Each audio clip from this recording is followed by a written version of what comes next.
Menteri Riset Teknologi dan Pendidikan Tinggi atau Menristek-Dikti Muhammad Nasir membuka lokakarya pimpinan perguruan tinggi bidang kemahasiswaan se-Indonesia yang digelar Direktorat Pembelajaran dan Kemahasiswaan di Gedung Dedikti Senayan, Jakarta pada Kamis 26 Maret 2015.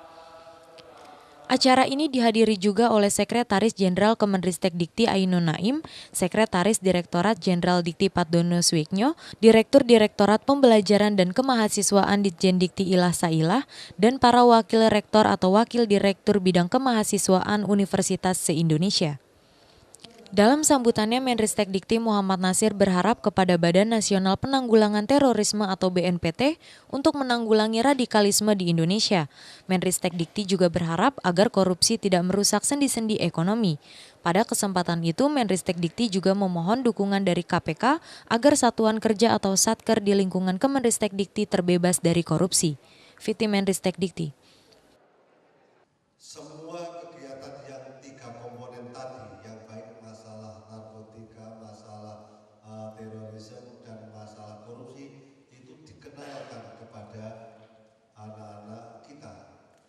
Khusus untuk narkotika ini nanti mohon nanti dari Direktorat Pembelajaran ini, yaitu pada saat entry point saat menjadi mahasiswa itu harus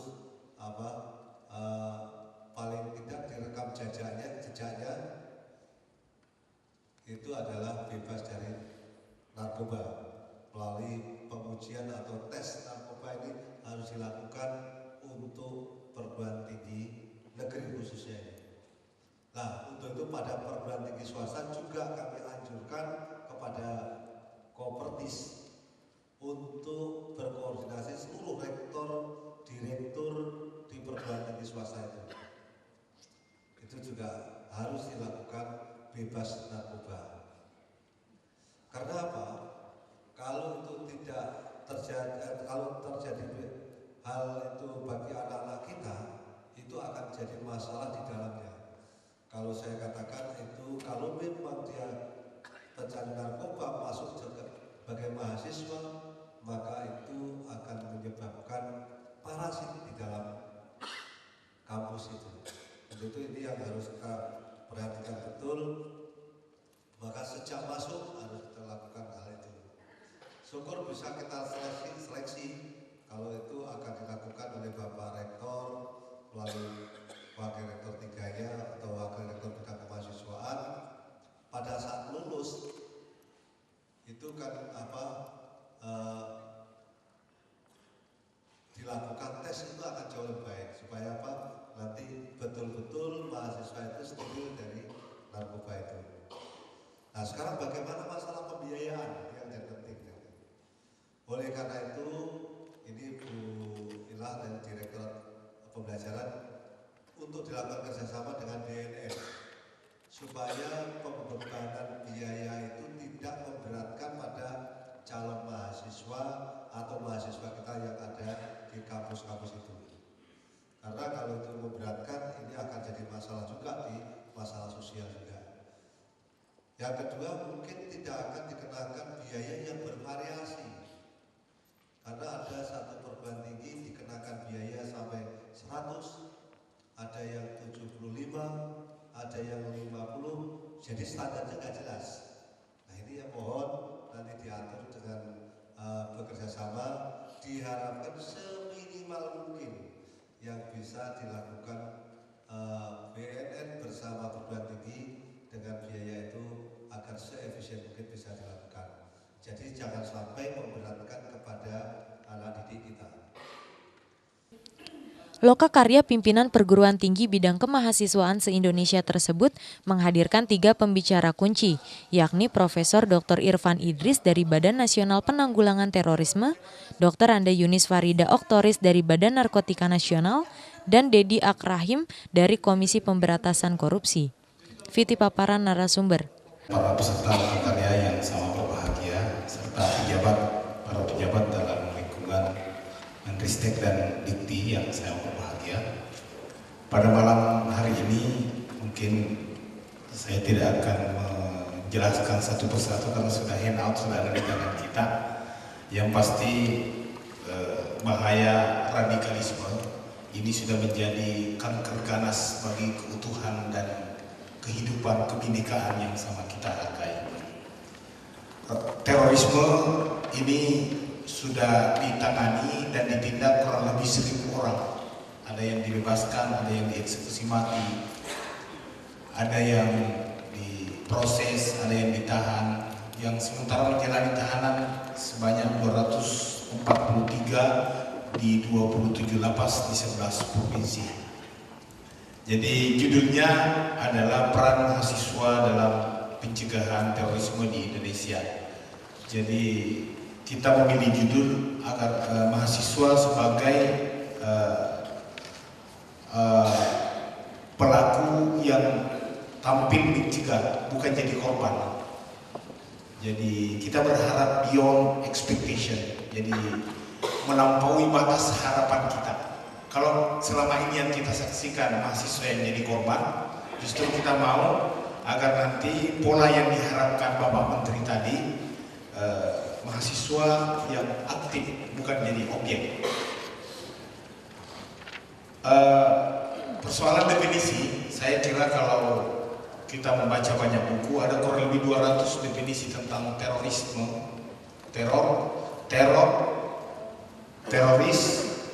terorisme. Ya, terakhir terong diiris-iris, itu teroris katanya. Tetapi terlepas dari definisi yang ada, biasa juga ada kelompok yang menyatakan teroris itu adalah buatan negara. Dan memang juga ada state terrorism. Nah, persoalan teroris ini kita harus lihat dari seluruh sektor, dari seluruh aspek kehidupan, agar nantinya pendekatan yang kita gunakan menggunakan pendekatan yang holistik. Kita mendekati dari hulu ke hilir agar jangan ada pembiaran oleh media, terutama media asing, yang membangun opini masyarakat bahwasanya Islam is teroris atau pesantren kampus menjadi sarang teroris. Dua kesimpulan ini yang diluncurkan yang disebutkan oleh Bush pasca 9/11 justru menjadi blessing in disguise, karena tidak sedikit masyarakat Amerika yang justru simpatik dengan ajaran Islam. Karena kenapa dituding? Orang Amerika, orang Barat itu kan mempertuhankan akal. Artinya setelah ada kesimpulan seperti itu, mereka membaca buku, mereka ke toko buku, mereka ke perpustakaan. Mereka tidak menemukan Islam is teroris. Yang ada adalah Islam rahmatan lil alamin. Nah, kenapa muncul teroris? Karena dilahirkan oleh induk kandungnya yang namanya radikal. Jadi teroris itu kita tidak terlalu khawatir, karena pihak kepolisian sudah berhasil menindak, menumpas habis teroris. Tetapi akar masalahnya adalah radikal. Radikal itu kalau kita di kampus itu bagus, berpikir objektif, sistematis dan universal. Itu gaya berpikir radikal. Jadi radix sampai ke akar-akarnya, tuntas. Jadi kalau ada mahasiswa kita yang tidak radikal itu tidak nantang. Kita tidak bisa banggakan sebagai alumni kita. Tetapi kemudian opini yang dibangun oleh banyak media yang menyebabkan radikal menjadi negatif, karena dimaknai bahwasanya radikal itu sebuah upaya dilakukan oleh seseorang, kelompok atau organisasi untuk melakukan perubahan dengan cepat. Itu masih bagus. Saya kira calon-calon presiden kita yang lalu, atau kalau kita maju sebagai calon rektor, visi-misi kita pasti itu ingin melakukan perubahan dengan cepat. Tetapi ada dua yang di belakang itu yang merusak, yaitu menggunakan kekerasan dan mengatasnamakan agama. Nah, ini menjadilah agama itu bulan-bulanan, terutama Islam kalau di Indonesia. Saya kira semua agama ada aksi terornya, aksi radikalnya, dan semua bangsa ada pelaku terornya dan pelaku. Ya, kebetulan di Indonesia yang dihajar ini Islam, karena ya dominan Islam. Nah, tujuan terorisme ya kita lihat menciptakan dan menyebarkan rasa takut, menarik perhatian publik, mengganggu stabilitas politik. Tapi tujuan utamanya merubah negara bangsa menjadi negara agama. Jadi ini lagi heboh di media ISIS ya. Sebenarnya ISIS itu adanya di Syria dan Iran sana, tidak ada ISIS di sini. Tetapi yang perlu kita lihat secara filosofis, secara mendalam, secara radikal, bahwasanya roh dari organisasi-organisasi radikal seperti itu sudah ada sejak Indonesia merdeka, ada NII, mungkin ada perbedaan. Tetapi kelompok-kelompok radikal sendiri tidak mendukung sepenuhnya apa yang dilakukan Al-Baghdadi, karena mereka melakukan pembunuhan, pembantaian, bahkan terakhir pilot dari Yordania dibakar hidup-hidup di dalam kerangkeng besi.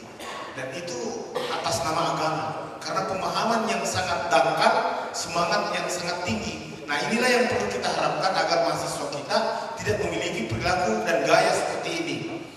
Jadi akar permasalahan saya kira bisa kita identifikasi, kita lihat ada dimensi internasional, ada dimensi nasional. Nah, dimensi nasionalnya ya biasa alasan semua ini bukan karena tidak selesai masalah kalau kita melakukan aksi teror dengan melihat dimensi-dimensi ini. Pendidikan, politik, ketidakadilan, termarginalisasi, salah tafsir. Tetapi yang pasti ideologi mereka itu tinggal dua kriteria. Kalau kita bertanya barangkali nanti di masyarakat mahasiswa kita, apalagi mahasiswa baru yang tidak pernah belajar agama, tiba-tiba disambut oleh kakak angkatannya di LDK kita, lembaga dakwah kampus, ada pengajian, taklim, halaqah, tarbiyah. Tetapi apa intinya? Menjelek-jelekkan pemerintah, mencari kebijakan-kebijakan pimpinan rektor, korek 3 untuk diserang. Bahwasanya ini tidak adil, ya. Nah, ini dimensi internasionalnya kita lihat. Ya, kenapa ada pembunuhan, kenapa ada pengeboman? Itu sebenarnya bukan tujuan itu, melakukan bom Bali, tetapi yang dianggap menghalangi tujuannya itu pun dibawa, termasuk sasaran sekarang sasaran polisi. Kita sedih, kita menyaksikan 2013 si Syarif melakukan bom bunuh diri di dalam masjid Az-Zikra Mapolresta Cirebon, terakhir di Mapolresta Palu. Nah, ini sasarannya anak muda di kampus kita. Tidak sedikit, jadi Program Nasional Pencegahan Terorisme BNPT sebenarnya di badan yang dibentuk baru berusia 4 tahun. Badan yang dibentuk untuk mengkoordinasikan pencegahan terorisme, penanggulangan terorisme dari segi pencegahan, penindakan, dan kerjasama internasional dengan melakukan 2 pendekatan. Mungkin nanti ini yang bisa diurai secara akademik. Pendekatan hard approach dan pendekatan soft approach. Pendekatan soft approach itu pelibatan seluruh tokoh-tokoh bangsa, tokoh pendidik, tokoh pemuda, tokoh wanita, tokoh adat, ya. Itu yang kita lakukan di Badan Nasional Penanggulangan Terorisme, tapi belum maksimal karena kita baru berusia 4 tahun, ibarat newborn baby, ibarat bayi yang baru lahir, disuruh lari kencang karena tantangannya 3 topik malam ini saya kira masuk semuanya extraordinary crime, ya, teroris, ya, korupsi, penyalahgunaan obat-obat, narkoba. Jadi itu adalah extraordinary crime. Tentunya kita dari kalangan kampus dan peneliti harus juga setiap saat proaktif mencari strategi yang baru untuk membuat extraordinary terapi, extraordinary method agar jaringan-jaringan radikal ini tidak